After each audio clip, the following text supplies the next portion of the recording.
Nico, qué bueno que viniste, ¿eh? De aquí para adelante, puro para la iglesia, ¿sale? No corras para allá. Puro para la iglesia, ¿sale? Amén, amén. Amén. Echale ganas, Nico. Amén. Bueno, le quiero predicar un sermón. No se me vaya a asustar, pero es necesario hablar esto. Quiero hablar acerca del horror del infierno. El horror del infierno. Aleluya. Hay una religión en particular que son los testigos de Jehová. Ellos rechazan la doctrina del infierno como un lugar de tormento eterno para los impíos. Según su enseñanza de ellos, el infierno no existe, o el infierno no es un sitio de sufrimiento consciente, sino simplemente la tumba, el estado de inexistencia tras la muerte.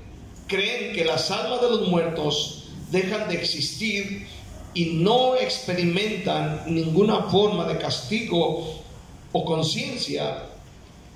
Y para justificar esta creencia interpretan las palabras bíblicas como Seol en hebreo y Hades en griego como simples referencias a la tumba común de la humanidad, y para justificar sus creencias sobre el infierno muchas veces utilizan Eclesiastés 9:5, que dice: porque los que viven saben que han de morir, pero los muertos nada saben ni tienen más paga, porque su memoria es puesta en olvido, argumentando que esto indica un estado de inconsciencia total. También utilizan el versículo de Romanos 6:23, donde dice: porque la paga del pecado es muerte, para argumentar que la paga del pecado es la muerte y no el tormento eterno. Escuche bien. Creen que un castigo eterno contradice el amor y la justicia de Dios, por la que interpretan el lago de fuego mencionado en Apocalipsis como un símbolo de destrucción total y no de un sufrimiento consciente.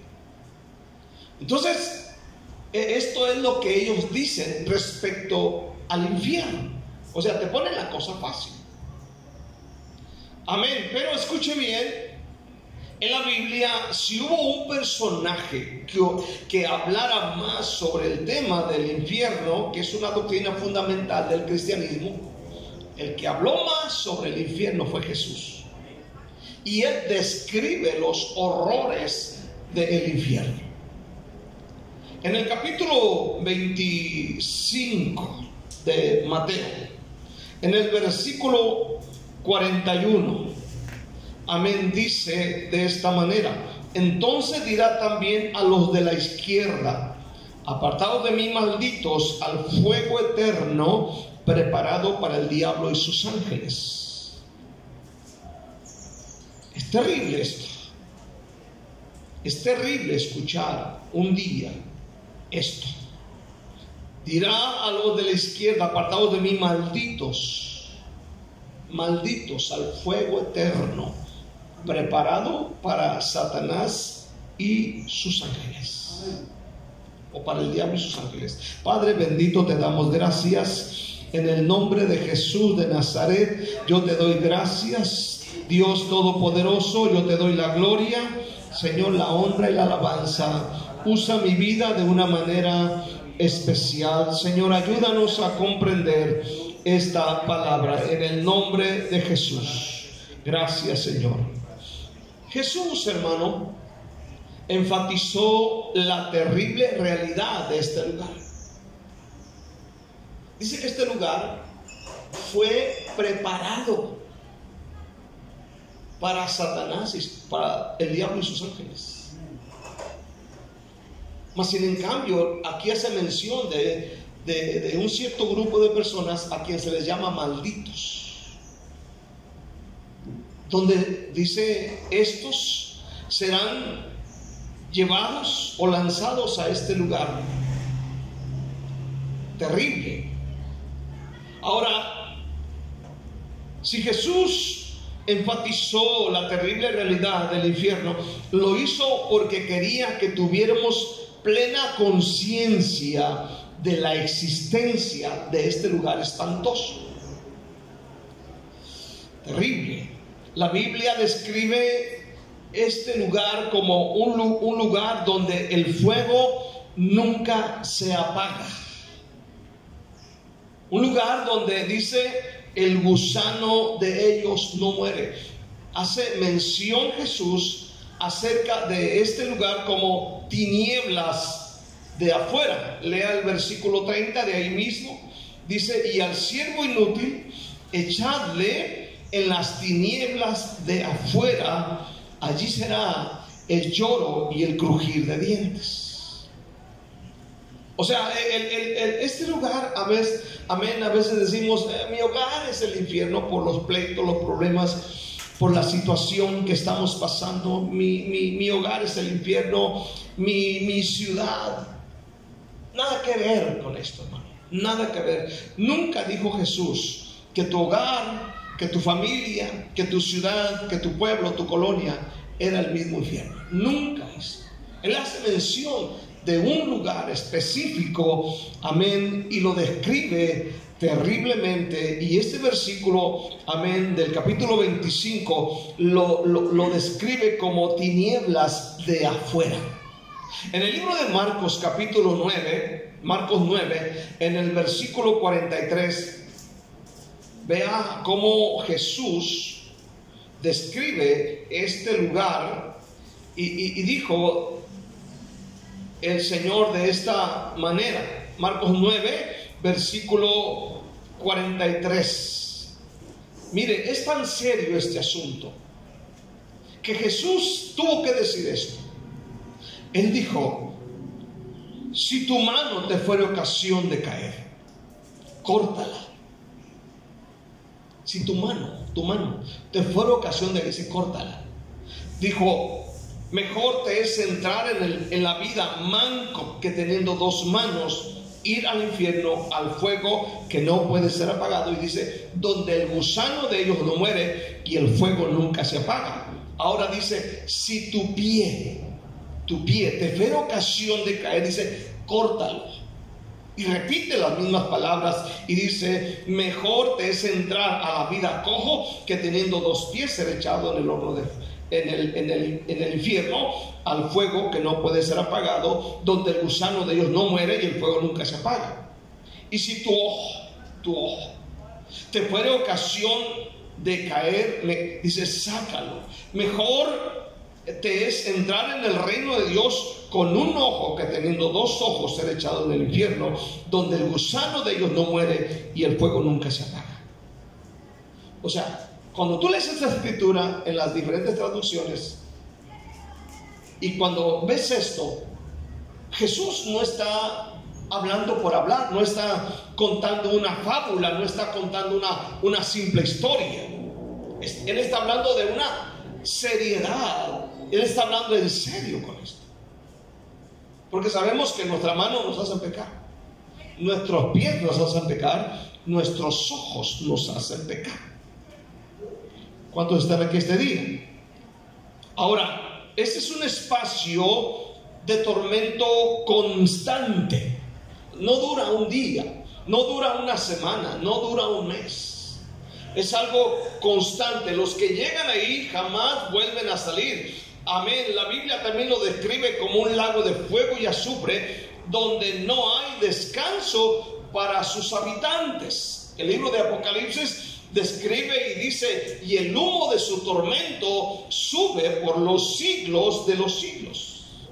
Es decir, es un destino eterno apartado de la presencia de Dios. Amén. Lo peor que le puede pasar a un ser humano es ser condenado para siempre en este lugar. Amén. Hoy mucha gente no cree en la enseñanza bíblica de este lugar. De hecho, se hace mención muy poco en muchas predicaciones.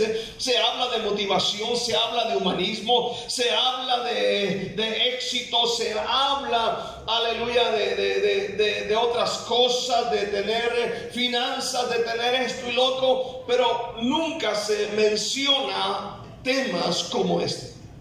Amén. Porque es un castigo eterno para mucha gente. Sí, amén. Y no queremos que nadie vaya para allá. ¿Cuántos dicen amén? No queremos. Otros lo consideran como un concepto irreal y remoto. Sin embargo, es una parte importante de la fe cristiana. Aleluya. Otros consideran que es simplemente una historia. Así que es importante, porque Jesús enseñó del infierno más que otros autores bíblicos. Aleluya. Más que cualquier profeta. Aleluya. Si usted va al libro de los Salmos, va al libro de Deuteronomio, usted va aleluya, a las epístolas de Pablo, amén, aleluya, y poco se hace mención, pero Jesús enfatiza mucho más sobre este tema.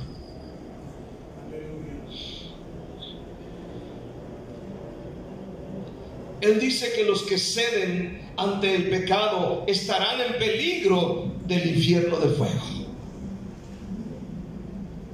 ¿Qué dice Mateo 5:22? Oíste que fue dicho, no matarás. ¿Verdad? Oíste que fue dicho. Pero él dijo, mire, cualquiera que se enoje con su hermano, versículo 22 de Mateo 5. Cualquiera que se enoje contra su hermano será culpable de juicio, y cualquiera que le diga necio a su hermano será culpable ante el concilio, y cualquiera que le diga fatuo, o como traduce otra traducción, le diga estúpido, enojado, quedará expuesto al infierno de fuego. ¿Están escuchando este día? Sí, amén. ¿Están escuchando este día? Amén. Yo sé que a veces se enoja. ¿Cuántos dicen amén? Y a veces dice palabras así, a veces hasta peores. ¿Usted cree que Jesús está cotorreando aquí? No. La palabra que Jesús usa para infierno, aleluya, es Gehenna, con H en medio, Gehenna. Este era un valle en que montones de basura eran quemados diariamente, así como los cadáveres que no tenían familia eran echados a ese basurero, donde ese basurero ardía día y noche. Usted puede ver cuando va para Villanueva y ver el basurero que está ahí a la par, cuando usted baja hacia Escuintla, para esa parte, para allá. Y usted puede ver que aunque hay lluvia, usted puede ver cómo brota el humo, el fuego, ¿verdad? Del basurero. O sea, ese arde día y noche. Entonces, en Marcos 9:43, Jesús dice que es un lugar de un fuego eterno, y dice donde el gusano de ellos no muere. Entonces aquí Jesús hace referencia a los gusanos que consumen los cadáveres en los montones de basura, los cuales al terminar la carne del cadáver, finalmente estos gusanos morían. Ahora bien, sin embargo, la descomposición espiritual en el infierno nunca cesa, razón por la cual el gusano de ellos no muere, indicando un sufrimiento continuo y sin fin. Amén. El profeta Isaías dijo allá en el capítulo 14, dice, gusanos te cubrirán y gusanos serán tu cama. Imagínese esto: el olor putrefacto, la oscuridad, el sufrimiento. En Mateo 10:28 dijo Jesús: no temas a quien mata el cuerpo, mas el alma no puede destruir, sino temed más bien a aquel que puede destruir vuestro cuerpo y alma en el infierno. O sea, teme a Dios. ¿Cuántos dicen también? Teme a Dios. Teme a Dios. El sufrimiento terrenal no es nada comparado con la realidad del infierno. Aquí sufrimos. ¿Cuántos dicen amén? Sufrimos por desprecio, sufrimos por abandono, sufrimos porque la gente no nos quiere, sufrimos hambre, sufrimos escasez, sufrimos porque a veces no tenemos para pagos, sufrimos enfermedades, dolor, accidentes. Pero el infierno no es nada comparado con el sufrimiento que hay en la tierra. Amén. Entonces, no solo es un lugar de tormento físico, sino también un lugar de angustia, miseria espiritual. Considera esto. En Lucas 16, usted ha leído esa historia. Y aquí dice la Biblia que hay dos hombres, uno que es rico y uno que es pobre.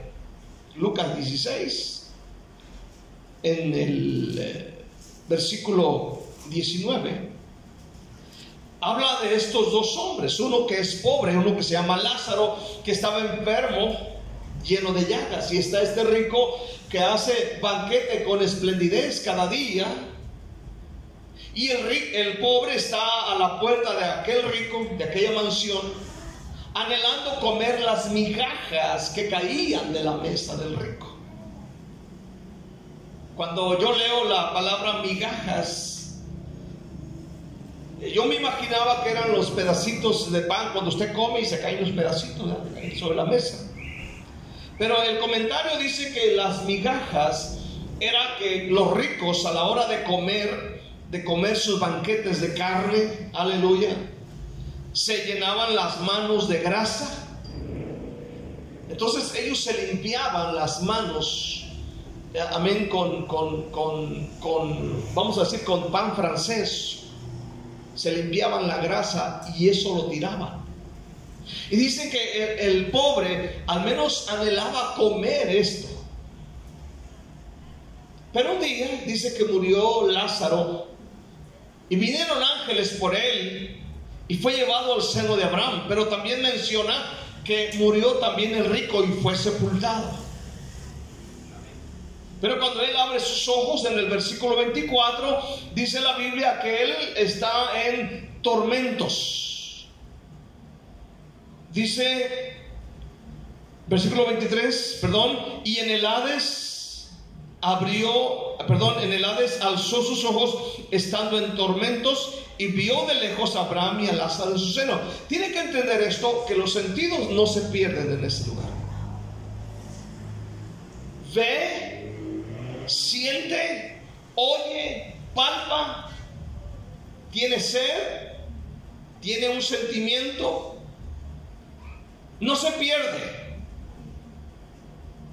sino que dice la Biblia que él empieza a gritar, dando voces y diciendo: Padre Abraham, ten misericordia de mí y envía a Lázaro a que moje la punta de su dedo en agua y refresque mi lengua, porque estoy atormentado en esta llama. Él anhela al menos una gota de agua, porque él hace mención, dice: estoy atormentado en esta llama. El rico descendió al Hades, término griego que significa lugar de los muertos y cuyo equivalente es Seol, ambos utilizados en la escritura como sinónimos de infierno. Y aquí vemos algunos de los tormentos de los que son condenados a este lugar aterrador. Primeramente vemos las necesidades físicas continúan en ese lugar. Las necesidades físicas, como la sed. Es una sed insaciable. ¿Alguna vez has tenido tanta sed que no hay nadie que te dé agua? Y llegas a la casa corriendo y abres la refri, o llegas al garrafón de agua y lo llenas la botella y glu, glu, glu, glu, que te viene secando. A mí me pasó una vez allá en mi pueblo, me acuerdo que se nos acabó el agua, andábamos trabajando en el monte y se nos acabó el agua, hermano, se nos acabó el agua.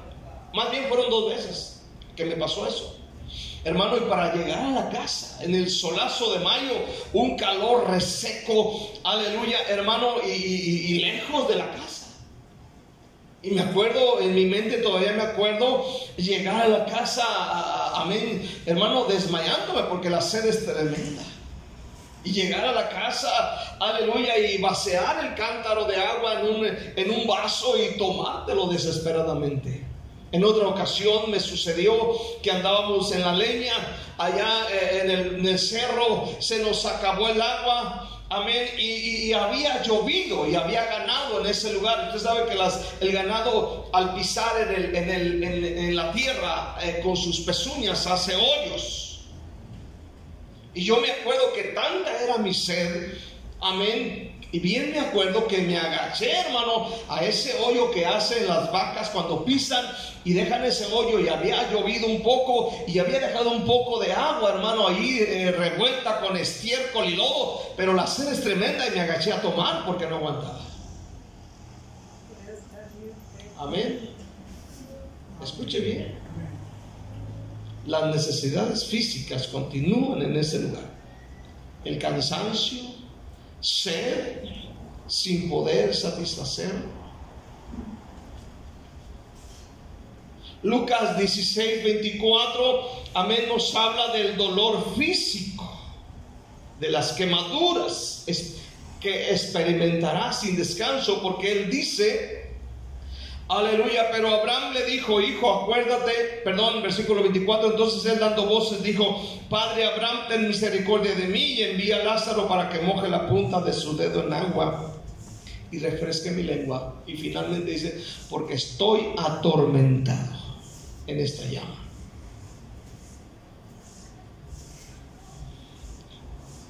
La tercera cosa es que los recuerdos de nuestra vida nos atormentarán. O sea, no se pierde la memoria. No se pierde la memoria. Versículo 25, vean lo que dice este hombre. Pero Abraham le dijo, hijo, acuérdate. Acuérdate. Amén.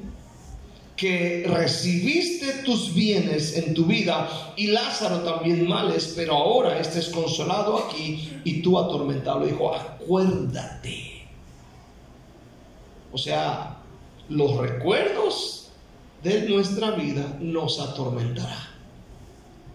Amén. Imagínate llegar a ese lugar y que no queremos. ¿Cuántos dicen amén? Y acordarte que tuviste la oportunidad de venir a la iglesia, de buscar a Dios, de arrodillarte y pedirle perdón, pero no lo hiciste.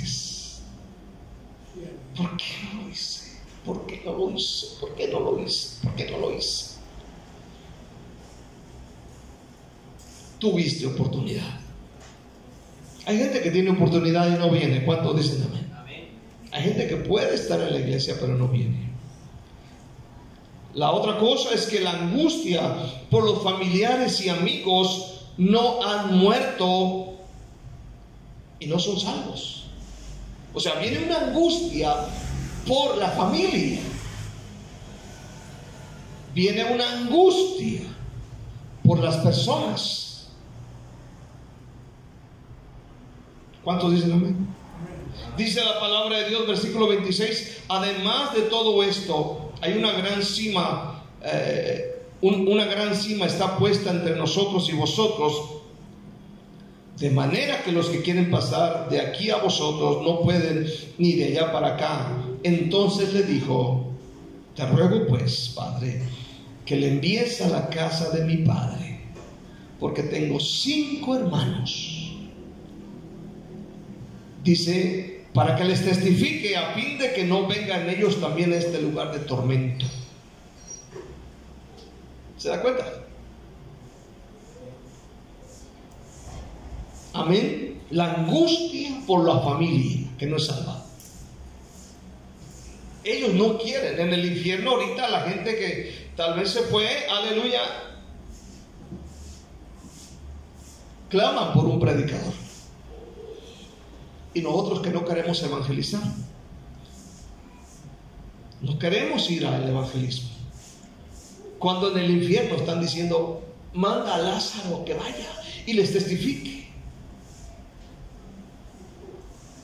Ellos piden un predicador. Ellos no quieren que más gente vaya allí, pero parece que la iglesia sí quiere que la gente vaya allí. Qué tremendo, ¿no? Que teniendo nosotros el mensaje que puede salvar a mucha gente, no lo damos. Ahora, si tú te fijas, lo que dice el versículo 26 es que nadie puede salir de allí. Nadie puede sacar un arma de ese lugar, porque le dice en el versículo 26, hay una gran cima entre ustedes y nosotros, y nadie puede pasar de aquí para allá ni de allá para acá. Ahora, lo tremendo, hermano, es que a pesar de haber una gran cima, Él oye, Él mira, Él siente, Él habla. Escuche bien, esto es algo bien tremendo. La angustia o la angustiante sensación de haber fallado, al comprender que durante la vida se tuvo la oportunidad de obedecer la palabra de Dios y evitar esa desgracia, pero no se hizo, ahora ya es demasiado tarde.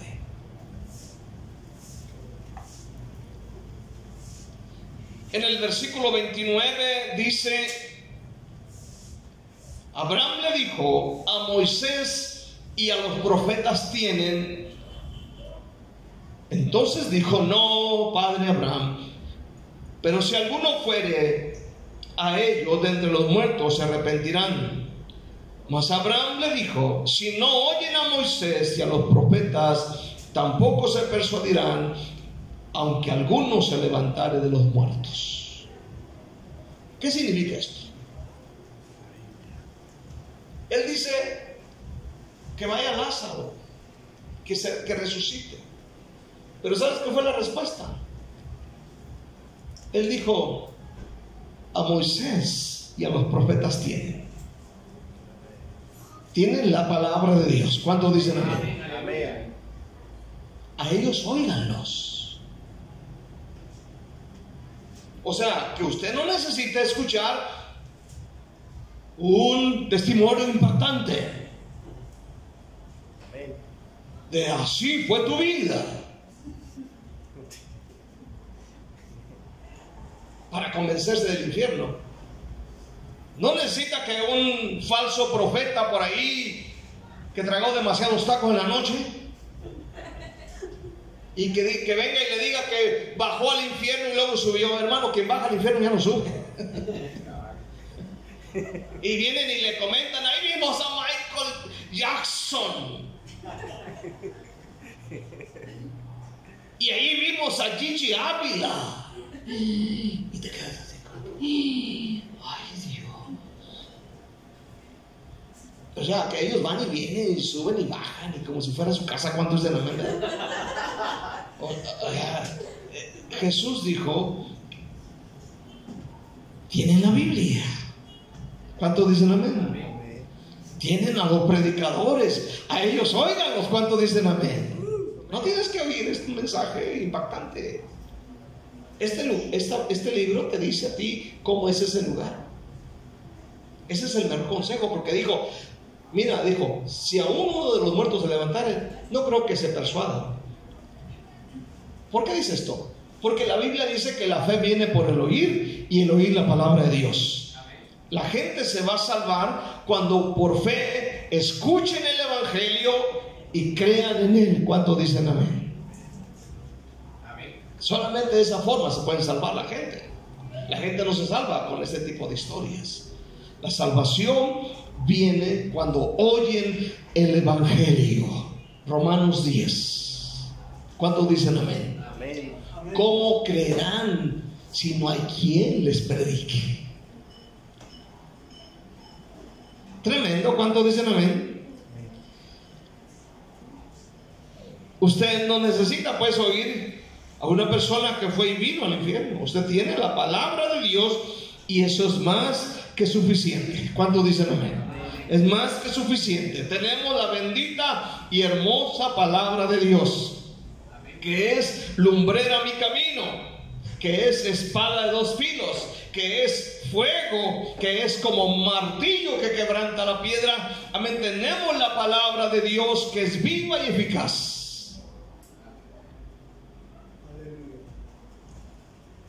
Conclusión: Jesús habló más que cualquier otro profeta del infierno y lo describe de una manera vívida y aterradora. Entonces debemos reconocer que es una verdad fundamental. El infierno no es un concepto figurado o un símbolo o una metáfora, sino un lugar real, existente. Jesús dijo en el texto que leímos, es un lugar creado para el diablo y sus ángeles. Mas sin en cambio a algunas personas les dijo: apartaos de mí, malditos.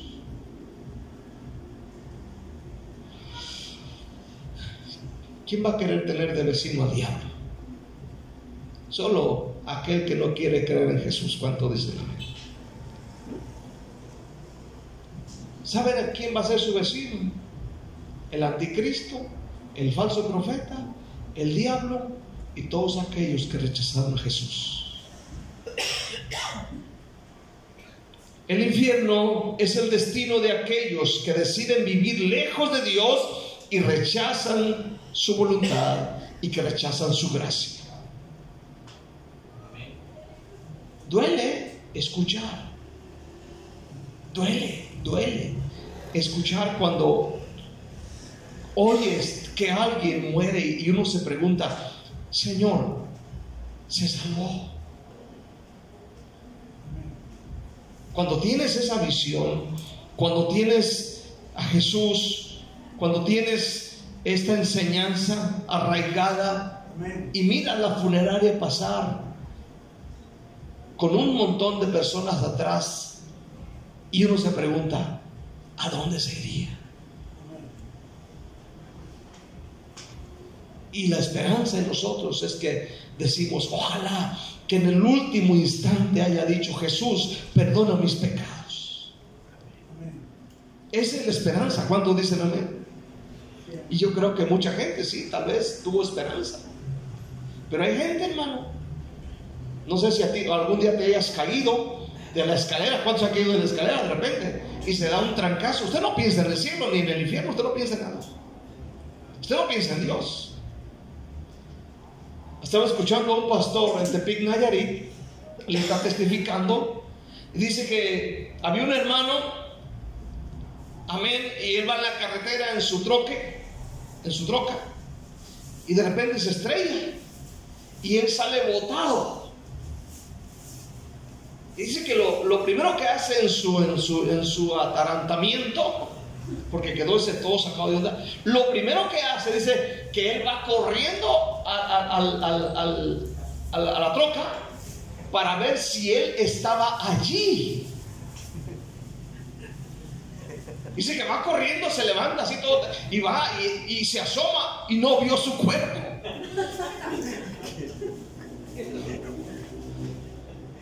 Yo creo que tal vez se acordó de la película aquella, ¿verdad? ¿Se acuerda de aquella película donde se ve que cae muerto y sale el cuerpo y mira su cuerpo ahí? Pero dice que él fue corriendo a la camioneta, a su pick-up y no se miró. Nada tonto. ¿Cuántos dicen amén? Pues dice que empezó a tocar: no, estoy vivo todavía. Pero hay gente que no tiene oportunidad. ¿Cuántos dicen amén? Una vez íbamos allá en Puerto Vallarta, hace muchos años, hace como 500,000 años antes de Cristo. Aleluya. Íbamos con el que trabajaba y un electricista, y al llegar ahí al cruce del Hotel Las Glorias, amén, que le llaman así, hay varios semáforos que cruzan uno para allá, otro para acá. Y me acuerdo que nosotros íbamos pasando, cuando al pasar el semáforo alguien se atraviesa, hermano. Y me acuerdo en esa ocasión, yo iba adelante con el electricista, amén, y frenó, hermano, frenó. Hermano, en ese momento que le pegó al carro, me acuerdo, aleluya, yo no pensé absolutamente en nada. O sea que Dios no se te atraviesa por la mente. En otra ocasión, cuando nos asaltaron la escopeta, el contador tenía una escopeta y la metió a la cocina, la dejó junto al lavadero, aleluya, la dejó cargada. Y me acuerdo que yo fui a sacar algo debajo del lavadero donde se lavaban los trastes, atrás de las cajas, aleluya. Cuando voy y quiero sacar algo, hermano, como que la escopeta cae y hermano, aquí me tronó la escopeta, aquí a escasos centímetros. La pared de ladrillos que estaba aquí la hizo pedazos, pero yo no me acordé de Dios absolutamente para nada. Ojalá que haya gente que sí se acuerde de Dios en el momento que parten. Tenemos esa esperanza, hermano. Los pecados nos separan de Dios y la consecuencia del pecado es la muerte eterna. Pero Dios, en su justicia perfecta, no puede dejar el pecado sin castigo. El infierno es un lugar de tormento insoportable, con un calor abrasador y un hedor insoportable del cual no hay posibilidad de escape ni esperanza de liberación. Es un lugar de absoluta oscuridad, completamente apartados de Dios por toda la eternidad. Ya no habrá más oportunidad para arrepentirse. Pero hoy tenemos el momento, tenemos la hora, amén, la oportunidad de decirle: Dios, perdona mis pecados, cambia mi vida, restáurame, ayúdame a mantenerme salvo. Por eso no debemos jugar con Dios. No debemos jugar con Dios. Debemos tomar en serio al Señor y a su palabra. ¿Cuánto dicen amén? Porque esto es real, hermanos. Es real. Es real. Mira, murió el papá de Reiga. Y con la paz que murió, con la paz, él me mostró el video del último suspiro de su papá. Pero él ya había hecho cuentas con Dios antes, y el momento de partir más se fue quedando como dormido, echó su último suspiro y ahí quedó. Una muerte linda. ¿Cuánto dicen amén? Una muerte sin dolor, sin queja, sin lamento, sin esas cosas de terror. En paz. ¿Cuánto dicen amén? De eso se trata el cristianismo, tener paz para con Dios. Pero por el otro lado dice la Biblia: si pecáramos voluntariamente después de haber recibido el perdón,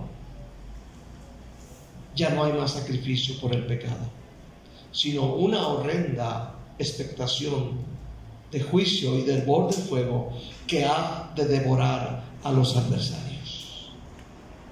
O sea, nosotros tenemos la oportunidad de ponernos a cuentas con Dios ahorita en el altar y decir: Padre, perdóname esos pecados. He pecado delante de ti, he hecho lo malo, perdóname.